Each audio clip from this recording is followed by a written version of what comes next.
Hello student, class 10 science का question paper है CBSE compartment exam 2023 का। सेट 2 है इसका, 31C2 कोड है। तो जिन बच्चों का ये सेट आया है वो अपने आंसर्स चेक कर लेना। एंड इसके अलावा जो सीबीएसई बोर्ड की प्रैक्टिस कर रहे हैं या इम्प्रूवमेंट एग्ज़ाम्स की तैयारी कर रहे हैं वो भी इस क्वेश्चन पेपर को अच्छी तरह से प्रैक्टिस कर लेना ताकि आपके काम आ सके। तो चलिए स्टार्ट करते हैं इसका सोल्यूशन हम।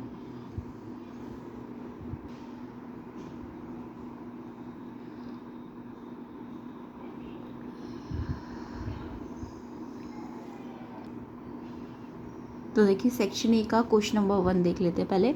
2 gram of yellow sulphur powder burn की चाइना डिश में और फ्यूम्स जो थे टेस्ट ट्यूब में कलेक्ट कर लिए। Water added in the test tube and the solution is tested separately with blue and red litmus paper. Correct option आपको choose करना था। तो यहाँ पे सल्फर को पहले तो बर्न किया है, उसके बाद इसमें वाटर ऐड किया है, तो उसके बाद इसको चेक किया है लिटमस पेपर के थ्रू। तो देखिए अगर हम इसको देखें तो यहाँ पे सल्फ़र को बर्न करने का मतलब ऑक्सीजन के साथ रिएक्ट किया होगा, तो सल्फ़र डाइऑक्साइड बनती है, तो सबको पता है।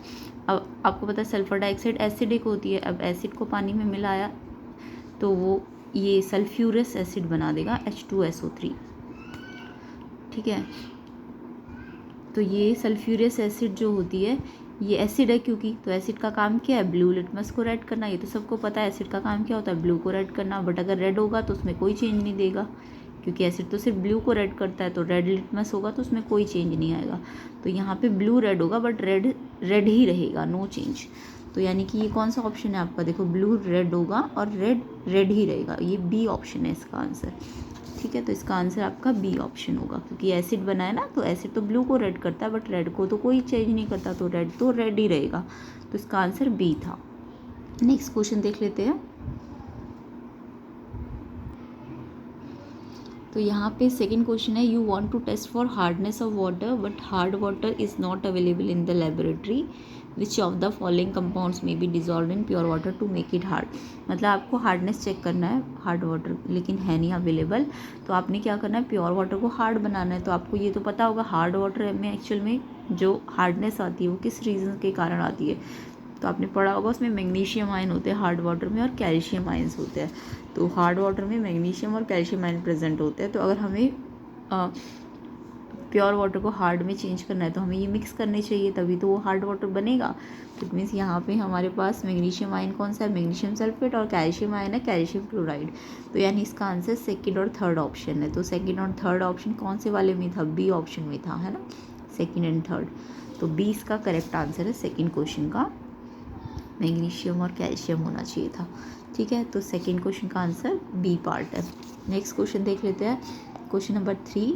इन electrolysis of water if mass of the gas collected at the anode is Ma and mass of gas collected at the cathode is Mc। आपको Mc/Ma का रेशो निकालना था। देखो मास का रेशो निकालना है तो सबसे पहले तो आपको पता है कि जब भी वाटर का इलेक्ट्रोलिसिस करते हैं तो रिएक्शन क्या होता है, आपको पता है वाटर क्या हो जाता है, इलेक्ट्रिसिटी पास करके H2 और O2 में ब्रेक हो जाता है ना। H2 आपका कहाँ मिलता है, H2 आपका कैथोड में मिलता है, कैथोड नेगेटिव टर्मिनल होता है, और एनोड में क्या मिलती है आपको, ऑक्सीजन गैस मिलती है। ये आपको याद रखना था। तो H2 आपका कैथोड में मिलता है और एनोड में क्या मिलती है, O2 गैस। तो आपको कैथोड का मास और एनोड का मास का रेशो निकालना था। तो ये सबसे पहले तो आपको यही पता होना चाहिए कैथोड पे कौन बन रहा है और एनोड पे कौन बन रहा है। कैथोड हमारा नेगेटिव टर्मिनल होता है और ये पॉजिटिव होता है। अब इसके बाद आपको ये तो रिएक्शन कर लिया आपने, H2O किस में बना, H2 और O2 में, उसके बाद रिएक्शन को बैलेंस करना था। ठीक है, तभी आपको करेक्ट मास पता चलेगा। तो यहाँ पे देखो H के 2, यहाँ भी H का 2 था बट ऑक्सीजन के 2 थे, तो 2 यहाँ लिया और 2 यहाँ ले लिया, तो बैलेंस करना तो आता ही होगा। अब यहाँ पे मास निकाल सकते थे आप, H का मास कितना होता है, एटॉमिक मास 1, और कितने H है 2, और यहाँ भी 2 है तो यहाँ बाहर ले लोगे।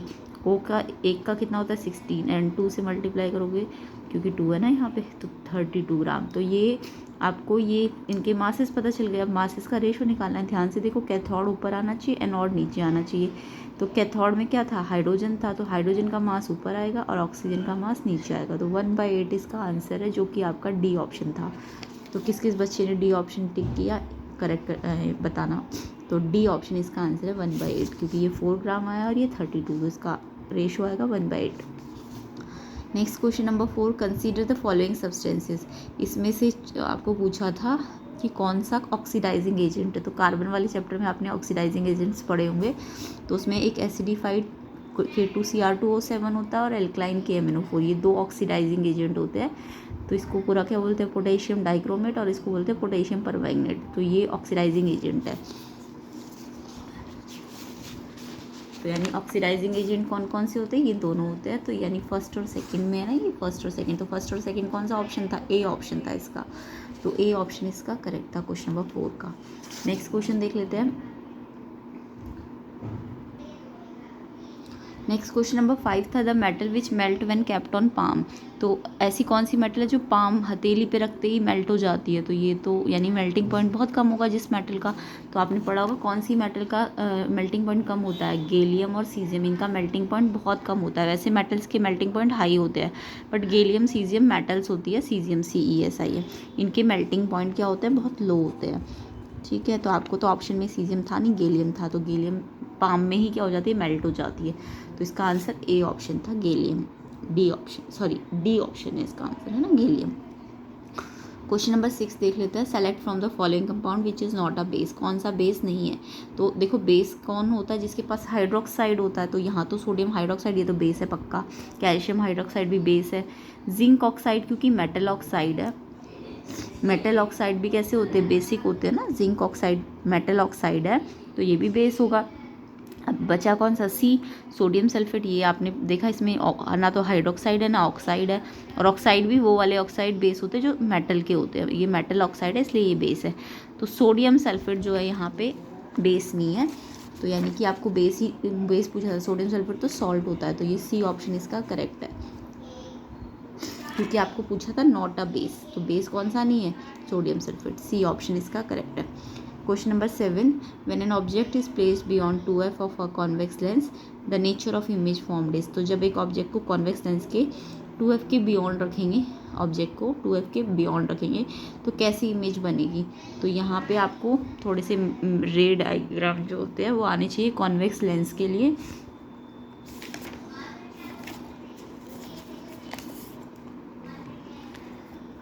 तो देखिए कॉन्वेक्स लेंस इसको कहते हैं ना, ये कॉन्वेक्स लेंस होता है। तो अगर आपने ये देखो यहाँ पे इसका एक F2F यहाँ होता है और एक F2F यहाँ बनाते हैं, और ये इसका ऑप्टिकल सेंटर होता है। तो यहाँ 2F से बाद में जब ऑब्जेक्ट लगाते हैं तो ये पहली रे तो पैरेलल जाती है, पैरेलल जाके यहाँ तक, फिर वो फोकस से चली जाती है ऐसे करके, है ना, पैरेलल रे इस फोकस से जाएगी।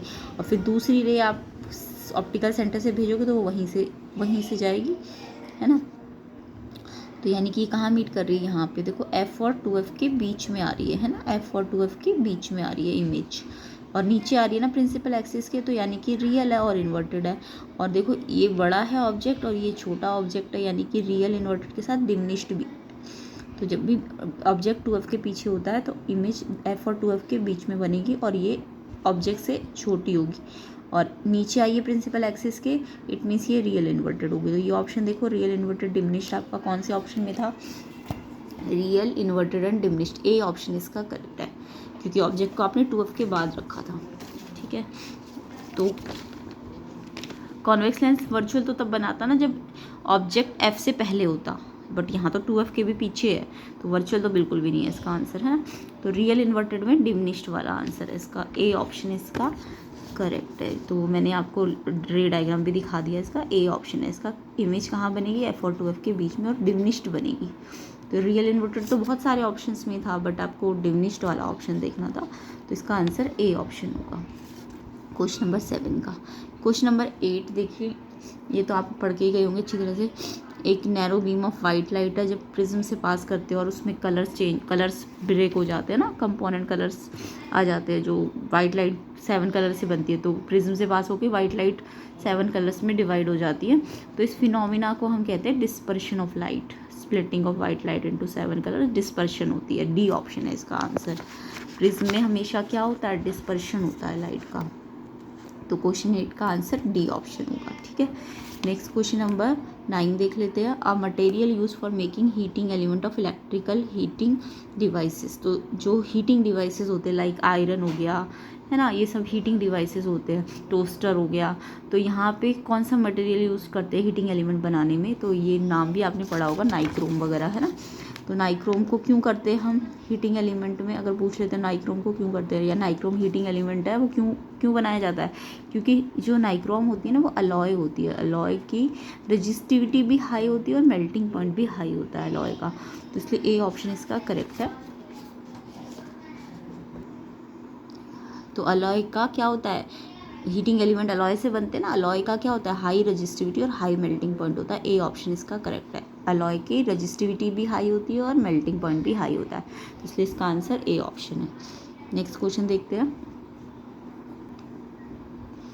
क्वेश्चन नंबर 10 देख लेते हैं। The resistance of a wire does not depend on it's, resistance wire का किस पे डिपेंड नहीं करेगा। तो आपने रजिस्टेंस के फैक्टर पढ़े हुए हैं, रजिस्टेंस जो होता है ना, रजिस्टेंस की अगर हम फैक्टर की बात करें तो रजिस्टेंस लेंथ ऑफ वायर पे भी डिपेंड करता है, एरिया ऑफ क्रॉस सेक्शन पे भी डिपेंड करता है, इसके अलावा रजिस्टेंस आपका मटेरियल पे भी डिपेंड करेगा, क्योंकि मटेरियल चेंज, तो रेजिस्टेंस हमारा लेंथ पे भी डिपेंड करता है, एरिया पे भी डिपेंड करता है और मटेरियल पे भी डिपेंड करता है। लाइक आयरन का रेजिस्टेंस कुछ और होगा, कॉपर का अलग होगा, है ना, तो मटेरियल पे भी डिपेंड करेगा। तो अगर लेंथ और एरिया पे डिपेंड कर रहा है तो ऑब्वियसली शेप पे भी डिपेंड करेगा, क्योंकि शेप चेंज होने से लेंथ और एरिया भी क्या हो जाएगा, चेंज हो जाएगा। यानी रेजिस्टेंस एक तरह से चारों फैक्टर पे ही डिपेंड करता है। तो मेरे हिसाब से ये क्वेश्चन आपका गलत है, क्योंकि लेंथ, एरिया और मटेरियल पे तो डिपेंड करता ही। अब लेंथ और एरिया का मतलब तो शेप भी होगा, है ना। तो यहाँ पे ये क्वेश्चन आपको मुझे लग रहा है कि इन्होंने ऑप्शन एक गलत दिया है कोई। तो यहाँ पे बोला था किस पे डिपेंड नहीं करता, तो डिपेंड तो सब पे ही करता है, लेंथ, एरिया, मटेरियल, शेप। तो इसके हिसाब से मतलब ये क्वेश्चन आपका CBSE ने गलत दिया है, तो आपको ग्रेस मार्क्स मतलब इसका एक्स्ट्रा मार्क्स मिल सकता है। तो ये क्वेश्चन डाउटफुल है, तो इसको आप देख लेना, ठीक है। क्वेश्चन नंबर 11 देख लेते हैं। The shape of a magnetic field line produced inside a solenoid around a straight conductor both carrying current of the same magnitude are respectively। तो यहाँ पे आपको बोला है कि मैग्नेटिक फील्ड लाइन की जो शेप होती है अगर सोलेनॉइड में कहे तो कैसी बनेगी और स्ट्रेट कंडक्टर में कहे तो कैसी बनती है। तो इसके लिए हमें सोलेनॉइड के जो मैग्नेटिक फील्ड के डायग्राम्स होते हैं वो आने चाहिए थे और स्ट्रेट कंडक्टर के। तो देखो सोलेनॉइड आपको पता है ना सर, ये क्या होता है, एक कॉइल होती है, कॉइल के अंदर एक आयरन को हम डालते हैं और मैग्नेटिक फील्ड लाइंस बनती है। तो कोर के अंदर जो मैग्नेटिक फील्ड लाइन बनती है ना वो सीधी स्ट्रेट बनती है। तो स्ट्रेट का मतलब यूनिफॉर्म बनती है ना। इसको एक बार देख लेते हैं डायग्राम के थ्रू। तो देखिए ये सोलेनॉइड है ना, सोलेनॉइड आपको पता है ये कॉइल को कहते हैं हम। तो इसके अंदर की जो फील्ड लाइन आपको दिख रही होगी स्ट्रेट जा रही है ना, अंदर से कैसी जा रही है, स्ट्रेट जा रही है, यानी यूनिफॉर्म मैग्नेटिक फील्ड है। स्ट्रेट का मतलब स्ट्रेट लाइन जब भी बनती है ना ऐसे ऐसे करके तो यूनिफॉर्म मैग्नेटिक फील्ड होता है। तो इनसाइड में सोलेनॉइड कैसी होती है, स्ट्रेट लाइन या यूनिफॉर्म मैग्नेटिक फील्ड होता है। और अगर हम बात करें magnetic field pattern straight current के लिए, स्ट्रेट इस करंट मतलब वायर में जो मैग्नेटिक फील्ड लाइन होती है, देखो वायर अगर ऐसे ऊपर करंट जा रहा है ना तो मैग्नेटिक फील्ड लाइन ऐसे सर्कुलर लूप बनाती है। तो ये आपका करंट की डायरेक्शन हो गई ऊपर की तरफ और ये लूप की डायरेक्शन हो गई। तो यहाँ पे आपका ना राइट हैंड थंब रूल लगता है कि मतलब राइट हैंड थंब को आपको क्या करना है, जो करंट की डायरेक्शन को थंब से और जो आपका ये कर्ल्ड फिंगर होगी ये डायरेक्शन आपको कौन देगा, मैग्नेटिक फील्ड लाइन की डायरेक्शन कर्ल्ड फिंगर की। तो अगर करंट आपका ऊपर है तो करंट अगर ऊपर है थंब के थ्रू तो आपका जो फिंगर्स है वो कैसे जाएगी, एंटी क्लॉकवाइज, है ना। कर्ल्ड फिंगर कैसे करेगी, एंटी क्लॉकवाइज। तो यहाँ पे देखो डायरेक्शन भी बनाई गई है, ये राइट हैंड थंब रूल है। तो थंब आपका ऊपर जा रहा है तो ये कर्ल्ड फिंगर कैसे जा रही है, ऐसे एंटी क्लॉकवाइज जा रही है। तो magnetic field line circular loop होता है और एंटी क्लॉक होता है अगर ऊपर जा रही है। और अगर नीचे आ रही होती करंट तो ये जब नीचे जाती है डायरेक्शन ऑफ करंट तो ये क्लॉकवाइज डायरेक्शन पे जाती है, बनता सर्कुलर लूप है स्ट्रेट कंडक्टर में। जबकि आपका सोलेनॉइड में स्ट्रेट अंदर कैसी लाइंस बन रही है, स्ट्रेट लाइंस बन रही है। तो यानी इसका आंसर अब आपको पता ही चल गया होगा कि जब सोलेनॉइड के अंदर होता है तो स्ट्रेट लाइंस बनती है। सोलेनॉइड के अंदर कैसी लाइंस बनती है, स्ट्रेट लाइंस। और सोलेनॉइड के अंदर तो कैसी बन रही है, सोलेनॉइड के अंदर आपकी स्ट्रेट लाइंस बनती है। और जो आपका स्ट्रेट कंडक्टर होता है यानी वायर होती है, वायर में अगर करंट ऐसे जा रहा है तो ऐसे सर्कुलर लूप बनता है एंटी क्लॉकवाइज। ये करंट है और ये फील्ड की एंटी क्लॉकवाइज। तो यानी पहले सोलेनॉइड है तो स्ट्रेट आएगा और फिर बाद में आपका स्ट्रेट कंडक्टर है तो सर्कुलर आएगा। तो जो कि आपका स्ट्रेट और सर्कुलर कौन से ऑप्शन में दिया हुआ था, पहले स्ट्रेट आएगा फिर सर्कुलर आएगा, क्योंकि पहले सोलेनॉइड है ना। तो ए ऑप्शन इसका करेक्ट आंसर है, ठीक है, ए ऑप्शन क्वेश्चन नंबर 11 का। नेक्स्ट क्वेश्चन नंबर 12 देख लेते हैं। विच one of the following property of carbon is not responsible for its formation of large number of compound. ऐसी कौन सी प्रॉपर्टी है कार्बन की जो लार्ज नंबर ऑफ कंपाउंड के लिए रिस्पॉन्सिबल नहीं है। तो देखो यहाँ पे लार्ज नंबर ऑफ कंपाउंड किस कारण से बनते थे, ये आपने पढ़ा होगा, कार्बन के कैरेक्टरिस्टिक पढ़े होंगे। एक तो टेट्रा वैलेंसी होती है, यानी कार्बन की वैलेंसी 4 होती है, इसके कारण भी लार्ज नंबर ऑफ कंपाउंड बनते हैं। आइसोमेरिज्म प्रॉपर्टी, यानी कि जब केमिकल फॉर्मूला तो सेम होता है बट स्ट्रक्चर डिफरेंट होता है ना, तो आइसोमेरिज्म के कारण भी नंबर ऑफ कंपाउंड बहुत लार्ज बनते हैं। इसके अलावा आपने कैटेनेशन पढ़ा था, जब लॉन्ग लॉन्ग चेन्स बनती है कार्बन की, तो ये प्रॉपर्टी भी रिस्पॉन्सिबल है ना लार्ज नंबर ऑफ कंपाउंड के लिए। तो कौन सी प्रॉपर्टी है जो नहीं है रिस्पॉन्सिबल? एलोट्रॉपी। एलोट्रॉपी मतलब कार्बन के कितने एलोट्रॉप्स होते हैं, तो एलोट्रॉपी इसकी चेन्स के लिए रिस्पॉन्सिबल नहीं है, इसके नंबर ऑफ कंपाउंड के लिए रिस्पॉन्सिबल नहीं है। तो यानी ये तीनों तो थी responsible, tetra valency, isomerism, catenation, but allotropy responsible नहीं है। तो यानी इसका आंसर आपका सी ऑप्शन आएगा क्वेश्चन नंबर 12 का, एलोट्रॉपी, ठीक है। नेक्स्ट क्वेश्चन आपका, which one of the following molecules produce initially when glucose break down in cytoplasm of a cell, aerobic में भी और एनारोबिक में। सबसे पहले क्या बनता है साइटोप्लाज्म, जब ग्लूकोज ब्रेक होता है तो सबसे पहले पायरूवेट मॉलिक्यूल बनते हैं। डी ऑप्शन इसका आंसर है क्वेश्चन नंबर 13 का, डी ऑप्शन, क्योंकि दोनों में बोला ना एरोबिक और एनारोबिक में। Next question, as compare to day time the amount of carbon dioxide release by the plant during night is more. तो डे में जो होता है, डे टाइम में कार्बन डाइऑक्साइड कम बनती है, नाइट में ज़्यादा बनती है। रीज़न बताना था, नाइट में क्यों बनती है ज़्यादा, डे में कम क्यों बनती है। तो डे में कम क्यों बनती है, क्योंकि डे में फोटोसिंथेसिस होता है, आपको पता है ना, प्लांट डे में क्या करते हैं, फोटोसिंथेसिस करते हैं। तो उसके लिए वो कार्बन डाइऑक्साइड को ना क्या कर लेते हैं, यूज़ कर लेते हैं। तो इसका आंसर सी ऑप्शन है क्वेश्चन नंबर 14 का, कि डे में फोटोसिंथेसिस होता है, जिसके कारण ज़्यादातर कार्बन डाइऑक्साइड क्या हो जाएगी, यूज्ड अप हो जाएगी। तो इसका क्वेश्चन नंबर 14 का आंसर क्या होगा, सी ऑप्शन। क्वेश्चन नंबर 15 है, the organism in which N outgrowth on the parent body develop into a new individual. यानी जिसमें आउटग्रोथ जो होती है पेरेंट बॉडी, जब पेरेंट बॉडी की आउटग्रोथ होती है तो वो नए इंडिविजुअल में चेंज हो जाता है। तो इसमें किस में होता है, ये कौन सा ऑर्गेनिज्म है, तो इसमें से यीस्ट इसके थ्रू नए इंडिविजुअल में चेंज होता है। तो यीस्ट इसका आंसर है, डी ऑप्शन क्वेश्चन नंबर 15 का आंसर है। बाकी नेक्स्ट क्वेश्चन आपका बायो में से था, क्वेश्चन नंबर 16। तो cross between pure tall plant TT और प्योर डॉर प्लांट में करा, और ऑफस्प्रिंग F1 जनरेशन सारे टॉल आए। F1 जनरेशन सेल्फ क्रॉस किया, तो gene combination of offspring of F2 generation आपको निकालना था। तो इसका आंसर ए ऑप्शन होगा, ठीक है, 16 का आंसर ए ऑप्शन होगा। तो यहाँ पे आपको ये आंसर सारे मिल गए। पायरूवेट आएगा, 14 का सी आएगा, 14, ठीक है, और 15 का यीस्ट है, 16 का ए ऑप्शन है। अब इसके एजर्शन रीजन देख लेते हैं।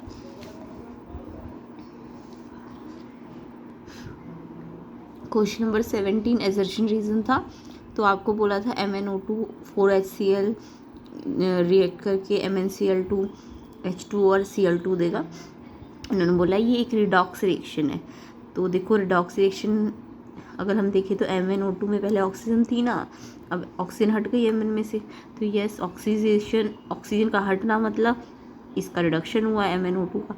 और HCl में पहले क्लोरीन के पास H था, अब क्लोरीन के पास से H हट गया, और H का हटना क्या होता है, H का हटना ऑक्सीडेशन होता है। तो यानी HCl का ऑक्सीडेशन हुआ, यस ठीक है, कि इसका तो रिडक्शन हुआ है क्योंकि इसमें से ऑक्सीजन हटी है, यहाँ पे ऑक्सीजन हट गई ना, और HCl में से H हट गया यहाँ पे आके, तो यानी HCl का क्या हुआ है, ऑक्सीडेशन हुआ है। हाइड्रोजन के हटने को ऑक्सीडेशन कहते हैं। तो यस ये एक रिडॉक्स रिएक्शन है, क्योंकि यहाँ रिडक्शन भी हो रहा है और ऑक्सीडेशन भी हो रहा है। तो रिडॉक्स रिएक्शन इसी को तो कहते हैं। एजर्शन तो बिल्कुल ठीक है, रिडॉक्स रिएक्शन है। और फिर रीज़न क्या है कि HCl ऑक्सीडाइज हुआ Cl2 में, यस HCl मैंने अभी बताया ना आपको, HCl से Cl2 बना है, तो H हटा है ना, H हटने को ऑक्सीडाइज कहते हैं। तो HCl हमारा ऑक्सीडाइज हुआ है, यस। एंड MnO2 MnCl2 में चेंज हुआ है, तो ऑक्सीजन हटी है, तो MnCl2 बना है, तो MnO2 का क्या हुआ, रिडक्शन हुआ, यस। अभी मैंने आपको यही तो बताया था कि ये रिडॉक्स क्यों है, क्योंकि ये सब हो रहा है। तो एक्चुअल में एजर्शन भी बिल्कुल ठीक है, रीज़न भी बिल्कुल ठीक है, और क्योंकि रीज़न एक्सप्लेन भी तो कर रहा है कि ये रिडॉक्स क्यों है, क्योंकि एक ऑक्सीडाइज हो रहा है एक रिड्यूस हो रहा है। तो यानी कि जब दोनों ठीक भी हो और एक्सप्लेनेशन भी ठीक हो तो आंसर क्या होता है आपका, जब दोनों ठीक भी हो और रीज़न भी ठीक हो तो आंसर ए ऑप्शन होता है। ठीक है, तो यानी 17 का आंसर ए ऑप्शन है। किस किस ने टिक किया बता देना। क्वेश्चन नंबर 18 देख लेते हैं। एजर्शन आपको कह रहा है कि cytokinins are present in greater concentration in areas of rapid cell division such as fruit and seeds. Yes, आपने पढ़ा होगा बायो में ये कि ये प्रेजेंट होते हैं कहाँ पे, जहाँ पे रैपिड सेल डिवीजन होता है, लाइक फ्रूट एंड सीड। बिल्कुल ठीक है एजर्शन आपका। एंड रीज़न क्या है, साइटोकिनिन्स प्रमोट सेल डिवीजन। ये भी ठीक है, इसका फंक्शन यही तो होता है कि ये सेल डिवीजन को प्रमोट करते हैं। तो एक्चुअल में आपका एजर्शन भी ठीक है और रीज़न भी ठीक है, और रीज़न एक्चुअल में एक्सप्लेन भी ठीक कर रहा है, क्योंकि जब ये सेल डिवीज़न करेगा तभी तो ये वहाँ पे ज़्यादा होगा जहाँ पे सेल डिवीज़न जल्दी जल्दी हो रहा होगा, जैसे फ्रूट एंड सीड्स में है ना।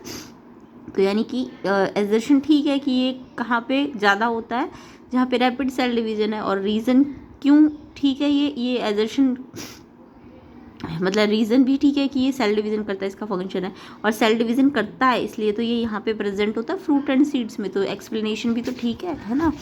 तो एजर्शन भी ठीक है, रीज़न भी ठीक है और एक्सप्लेनेशन भी ठीक है, इसलिए इसका आंसर भी ए ऑप्शन होगा क्वेश्चन नंबर 18 का। नेक्स्ट क्वेश्चन देखते हैं। क्वेश्चन नंबर 19 देखिए। एजर्शन है रेनबो एक आर्टिफिशियल स्पेक्ट्रम है वाइट लाइट का जो कि स्काई में बनता है आफ्टर अ रेन शॉवर। तो देखो आर्टिफिशियल थोड़ा ना नेचुरल होता है, रेनबो तो बारिश के बाद हो रहा है ना, तो ये तो नेचुरल फिनोमिना है। तो ये तो इन्होंने बोल दिया आर्टिफिशियल है, ये तो फॉल्स है आपका, है ना। आर्टिफिशियल थोड़ा ना होता है, रेनबो तो नेचुरल है। तो एजर्शन तो बिल्कुल गलत है। रीज़न आपका बोल रहा है water droplet act like small prism. तो जब वाटर ड्रॉपलेट रेनबो का बनता है, जब रेन होती है तो वाटर ड्रॉपलेट जो होती है वो प्रिज्म का काम करने लगती है, जिससे वो लाइट को क्या करती है, रिफ्लेक्ट करती है ना, जिससे कि रेनबो बनता है। तो वाटर ड्रॉपलेट क्या बनती है, प्रिज्म की तरह बिहेव करती है। तो यस, रीज़न तो बिल्कुल ठीक है, बट आपका एजर्शन क्यों गलत है, क्योंकि आर्टिफिशियल बोल दिया इन्होंने, जबकि वो नेचुरल होता है। तो इसका मतलब एजर्शन गलत है बट रीज़न ठीक है। तो जब ऐसा हो एजर्शन गलत हो और रीज़न ठीक हो तो आंसर कौन सा ऑप्शन होगा, एजर्शन गलत होता है तो डी ऑप्शन होता है इसका आंसर। ठीक है। और क्वेश्चन नंबर 20। एजर्शन है each human trait is influence by both paternal and maternal DNA. जो ह्यूमन ट्रेट होती है वो पैटर्नल डीएनए पे भी डिपेंड करती है और मैटरनल मदर साइड से भी डिपेंड करती है, और पैटर्नल यानी फादर साइड के डीएनए से भी इन्फ्लुएंस होती है ह्यूमन ट्रेट। यस ट्रू है, ये दोनों साइड से इन्फ्लुएंस होती है डीएनए ह्यूमन ट्रेट। ठीक है, तो एजर्शन बिल्कुल ठीक है। रीज़न है कि as compare to father the mother contributes more amount of genetic material to the child. मतलब फादर के कंपैरिजन में मदर का कंट्रीब्यूशन ज़्यादा होता है जेनेटिक मटेरियल में, नो इक्वल कंट्रीब्यूशन होता है, ये गलत लिखा हुआ है। तो रीज़न आपका गलत है कि फादर का कंट्रीब्यूशन कम होता है जबकि दोनों का कंट्रीब्यूशन इक्वल होता है। तो यानी कि 20th का आंसर एजर्शन तो ठीक है बट रीज़न गलत है। एजर्शन जब ठीक होता है और रीज़न गलत होता है तो आंसर सी होता है। ठीक है, तो यानी इसका आंसर सी है। और 19 का तो मैंने बता ही दिया था, एजर्शन गलत है, रीज़न ठीक है, तो डी ऑप्शन है। तो एजर्शन रीज़न अपने चेक कर लीजिए ये आ रहे कि नहीं आ रहे, कमेंट करके बताइए सारे एजर्शन रीज़न ठीक है या नहीं है। नेक्स्ट सेक्शन बी को भी हम अभी कर रहे हैं, सेक्शन सी और डी हम नेक्स्ट पार्ट में कर लेंगे। तो सेक्शन बी में देखिए question number 21। Find the magnification of the image form by spherical mirror from the following data.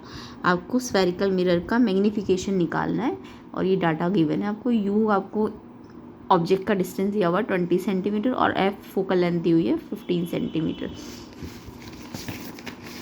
तो ध्यान से देखेंगे तो देखो यू तो हमेशा नेगेटिव होता है कोई भी मिरर हो, बट फोकल लेंथ नेगेटिव है, इसका मतलब पक्का ये कॉनकेव मिरर है, क्योंकि कॉनकेव मिरर की फोकल लेंथ कैसी होती है, नेगेटिव होती है।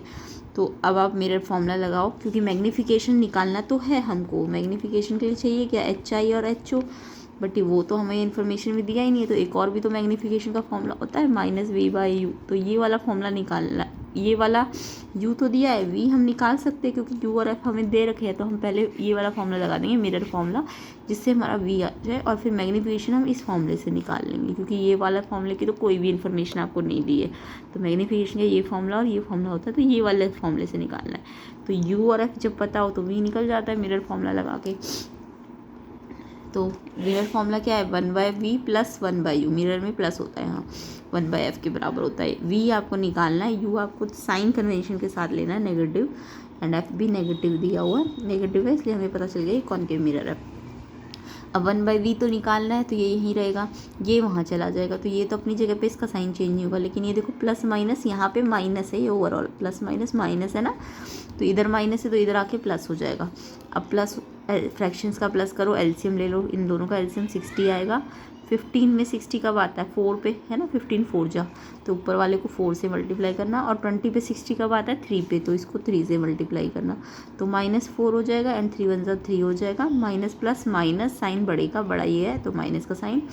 अब ये -1/60 आ गया, अभी v नहीं आया, ये 1/v आया है। v निकालने के लिए आप इसको उल्टा करोगे ना तभी तो v निकलेगा, तो इससे रेसिप्रोकल किया तो इसे भी करना, तो ये -60 आ गया आपका v। माइनस साइन क्या इंडिकेट कर रहा है कि v जब भी नेगेटिव आए मिरर में कह रही हूँ, नेगेटिव आने का मतलब रियल और इन्वर्टेड होता है। मैग्नीफिकेशन का फॉर्मूला वैसे तो ये भी होता है, बट इससे नहीं निकाल पाएंगे, इससे निकालना पड़ेगा। तो -v/u, u तो आपको दिया ही हुआ था, v आपने निकाल लिया। अब इसमें वैल्यू रख दो, v की वैल्यू कितनी है 60, देखो माइनस में है, ये माइनस फॉर्मूले का माइनस रखना, और ये -60 इसका अलग से v का आंसर आया ना, v ये माइनस भी रखना है, v का माइनस भी रखना है, और u का -20, ये वाला माइनस, सारे साइन कन्वेंशन लेने हैं आपको। इसका भी माइनस में आंसर आया तो यहाँ भी लिखना है, इसका भी माइनस में और अलग से भी माइनस है। अब 3 माइनस है तो आपको 2 माइनस तो कट गए, 1 माइनस बच गया, तो 23 था, तो मैग्नीफिकेशन -3, और मैग्नीफिकेशन जब भी माइनस है तो भी आप समझ जाओ रियल इन्वर्टेड होती है। तो मैग्नीफिकेशन निकालना था, तो इसका आंसर -3। किस किस का ये आंसर है कमेंट करके बता देना। नेक्स्ट क्वेश्चन इसका चॉइस वाला क्वेश्चन था, ड्रॉ करना था लेबल्ड रे diagram image formation by concave mirror के लिए, जिसमें ऑब्जेक्ट आपने सेंटर ऑफ कर्वेचर और फोकस के कहाँ रखा है, बीच में रखा है। तो यहाँ पे ये हमारा अगर क्या है, कॉनकेव मिरर ऐसा होता है ना जिसमें आपका जो पॉलिश सरफेस होता है वो आउटवर्ड होता है और रिफ्लेक्टेड सरफेस इनसाइड होता है, तो ये कॉनकेव मिरर होता है। इसमें ये पोल होता है, इसके यहाँ से यहाँ तक फोकस से फोकल लेंथ होती है, और फिर जितना यहाँ से यहाँ तक का डिस्टेंस होता है उतना ही यहाँ से यहाँ तक का भी डिस्टेंस होता है, क्योंकि फोकल लेंथ रेडियस का क्या होती है, आधा, ये तो सबको पता है ना। तो जितना यहाँ से यहाँ तक का डिस्टेंस होगा उतना ही यहाँ का होगा। अब आपको क्वेश्चन में बोला है कि ऑब्जेक्ट आपने सी और एफ के कहाँ रखा है, बीच में। ये जो ए बी ऑब्जेक्ट है आपने सी और एफ के बीच में रखा है, तो ये ए बी ऑब्जेक्ट है, इसके पहले पॉइंट ए से मैंने एक लाइन भेजी पैरेलल, पहली लाइन पैरेलल भेजते हैं तो वो फोकस से चली जाती है। दूसरी लाइन हमने इस ए बी ऑब्जेक्ट में सी से भेजी, तो सी से देखो ऐसे भेजोगे, ए से होते हुए जानी चाहिए, सी से भेजी ए से होते हुए, और ए से ही वापस आ जाएगी, है ना, क्योंकि सी में तो रूल होता है कि सी से आएगी तो सी से ही वापस आ जाएगी। तो सी से भेजते हो तो ए से होते हुए भेजनी होती है ऐसे करके, और यहीं से वापस आएगी। अब ये दोनों की दोनों जो होती है, ये वाली भी और जो दूसरी वाली रिफ्लेक्टेड है, ये दोनों यहाँ पे काटेगी, तो यानी ये इमेज बनेगी आपकी ए डैश बी डैश। तो इमेज देखो प्रिंसिपल एक्सिस के नीचे बनी है ना, तो ये कैसी है, रियल इन्वर्टेड, और ये छोटा और ये बड़ा बन रहा है ना। तो देखो when the object place between focus and centre of curvature, तो अभी जैसे मैंने बताया कि इसके बीच में रखा, पहले पैरेलल भेजा, ऐसे चला गया, पैरेलल भेजते तो फोकस से चला जाता है, और फिर सेंटर ऑफ कर्वेचर से भेजना है आपको, तो सेंटर ऑफ कर्वेचर से ए से होते हुए भेजना, और फिर यहीं से वापस आ जाएगी। तो ये दोनों यहाँ काट रही है ना, ये रिफ्लेक्टेड, पहली वाली ये थी और दूसरी वाली ये है, तो यहाँ काटी, तो ये आपका इमेज आ जाएगा। तो ये ऑब्जेक्ट था सी और एफ के बीच में, तो इमेज बियॉन्ड सी चली जाएगी, सी के बाद, है ना। तो इस तरीके से ये डायग्राम बनाना। क्वेश्चन नंबर 22 देख लेते हैं। When leaves of bryophyllum fall on the soil they develop into new plant, but leave of lemon plant can not do so, why, name the method of reproduction by which these plant multiply. तो जो leave होती है ब्रायोफिलियम की, वो जब soil पे गिरती है तो वो एक नए प्लांट में डेवलप होती है, लेकिन लेमन प्लांट में ऐसा नहीं होता। क्यों नहीं होता और क्यों होता है ब्रायोफिलियम में, और फिर रिप्रोडक्शन का मेथड बताना है इसमें। तो देखो इसमें ऐसे लिखना था, ब्रायोफिलियम में जो वेजिटेटिव रिप्रोडक्शन होता है उसमें क्या होता है कि बर्ड्स होती है जो वो लीफ के नॉचेस के मार्जिन पे होती है, और जिससे नए प्लांटलेट्स या तो गिर के बन जाते हैं या फिर लीफ में ही बन जाते हैं। देखो ऐसे ये लीफ है, लीफ में ये नॉचेस होती है मार्जिन्स पे, तो यहीं से एक नए प्लांट उग जाते हैं। तो ये बर्ड्स जो होती है वो ये लिखना था आपको, buds are present on the marginal notches of leaf, जिससे वो न्यू प्लांटलेट या तो गिरने से बन जाती है या प्लांट पे ही अटैच हो जाती है। तो इसका मेथड आपको पूछा था, नाम पूछा था, तो वेजिटेटिव रिप्रोडक्शन या वेजिटेटिव प्रोपगेशन इसका मेथड होता है। और ये आपका लेमन में क्यों नहीं होता, लेमन में ये लीफ से नहीं होता, लेमन में ये आपका कटिंग से होता है, ठीक है। तो इसका जो सिंगल नोड होती है और इसमें कट कर दिया जाता है और फिर वो नए प्लांट में बदलता है। तो यानी कि लेमन में आपका लीफ से नहीं हो रहा, तो उसमें आपको कटिंग करके हो रहा है ना। तो यही पूछा था आपसे। तो इसमें आपको समझ आ गया, ब्रायोफिलम में नॉचेस होती है लीव्स पे, मार्जिन्स पे, और फिर वो नए प्लांट में चेंज हो जाती है आफ्टर फॉलिंग, ठीक है। बट लेमन में नॉचेस सिंगल नोड होती है, तो इसलिए ऐसा नहीं होता। तो क्या मेथड बताया मैंने इसमें आपको, वेजिटेटिव प्रोपगेशन। तो मेथड पूछा था तो वेजिटेटिव प्रोपगेशन। बाकी इसमें बायो के क्वेश्चन तो आप खुद कर भी सकते हो, मैं ज़्यादातर फिजिक्स केमिस्ट्री के डिस्कस कर रही हूँ। State any one advantage of using cloth bag over plastic bag. Cloth bag और प्लास्टिक बैग में क्लॉथ बैग के क्या एडवांटेज होते हैं? क्लॉथ बैग बायोडिग्रेडेबल होते हैं, जबकि ये बायोडिग्रेडेबल नहीं होते, ठीक है। नेक्स्ट क्वेश्चन नंबर 23 का बी पार्ट था, list any two method by which the solid waste generated in urban area can be safely dispose. जो अर्बन एरिया होते हैं, शहरों में सॉलिड वेस्ट आपके कैसे डिस्पोज किए जाते हैं। तो इसका जो सेकंड पार्ट का आंसर है, मेथड बताने थे कि कैसे डिस्पोज के होता है अर्बन एरिया में वेस्ट। तो इसमें लैंडफिल या इंसिनरेशन करके, बर्न करके, या कंपोस्टिंग करके, या रिसाइकलिंग करके। तो इनमें से कोई दो मेथड आपको बताने थे। नेक्स्ट क्वेश्चन देखिए 24 question, a metal A react violently with cold water and gas evolve catches fire. तो गैस जो बनेगी वो फायर कैच कर लेगी। तो जब भी कोई मेटल को कोल्ड वाटर से रिएक्ट करते हैं तो कौन सी गैस बनती है?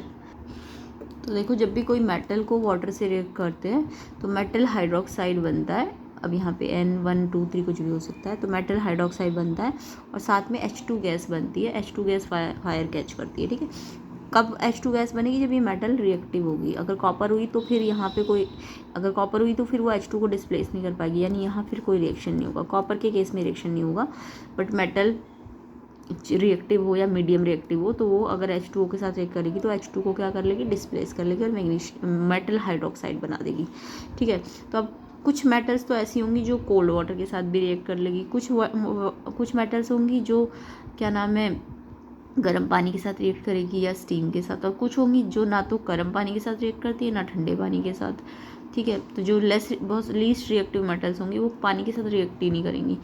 तो यहाँ पे फर्स्ट आपको गिवन है कि एक मेटल ए है जो कोल्ड वाटर के साथ रिएक्ट कर रही है, और फिर गैस तो मैंने बताई दिया कि H2 बन रही है ना। तो कौन सी है जो बहुत रिएक्टिव मेटल है? वो तो कोल्ड वाटर से ही रिएक्ट कर लेगी। तो बहुत सारी रिएक्टिव कौन सी, बहुत ज़्यादा रिएक्टिव मेटल कौन सी है रिएक्टिविटी सीरीज में? या तो सोडियम या पोटेशियम। तो ए मेटल क्या है? या तो ये होगी या ये होगी। फिर उसके बाद दूसरी मेटल बोली है कि डिप्ट करने पे वाटर पे वो फ्लोट करना स्टार्ट कर देती है। तो कौन सी मेटल है जो पानी में डिप करने पे फ्लोट करना स्टार्ट करती है? तो ये कैल्शियम है।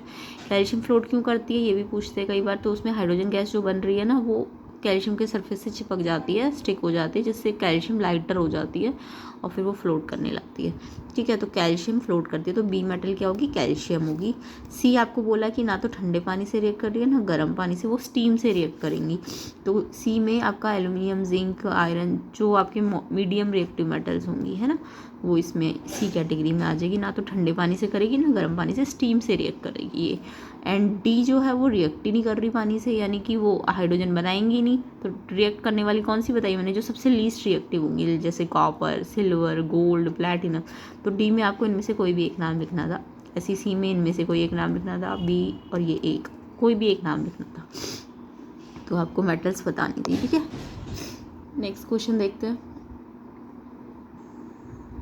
क्वेश्चन 24 का ही चॉइस का क्वेश्चन था, B part. When two compound namely sodium chloride and calcium chloride heated directly one by one the flame of burner, अलग अलग कलर देंगी। तो कौन से, जब इनको जलाएंगे हम सोडियम क्लोराइड और कैल्शियम क्लोराइड को, तो फ्लेम को कौन कौन से कलर मिलेंगे? तो कलर पूछा है कि सोडियम क्लोराइड के केस में कौन सा फ्लेम का कलर आएगा और कैल्शियम क्लोराइड के केस में।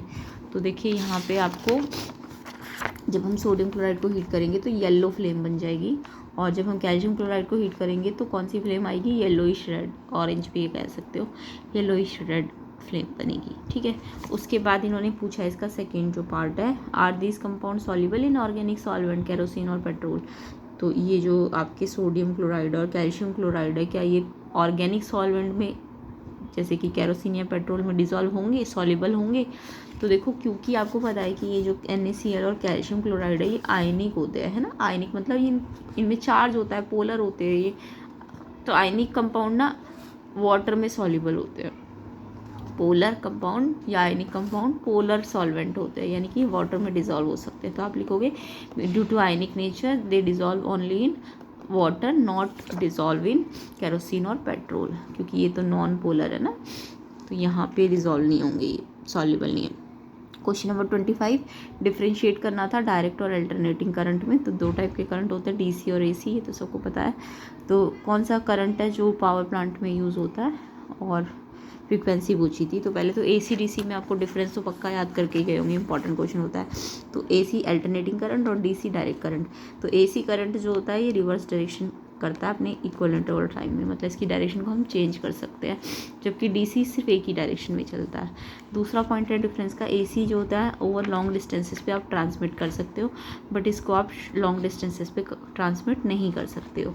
एसी जो होता है पॉजिटिव नेगेटिव पोलैरिटी फिक्स्ड नहीं होती इसकी, कभी भी पॉजिटिव और नेगेटिव पोलैरिटी को आप चेंज कर सकते हैं, क्योंकि करंट की डायरेक्शन चेंज हो रही है तो पोलैरिटी भी चेंज हो सकती है, बट यहाँ पे पोलैरिटी क्या रहेगी, फिक्स्ड रहेगी।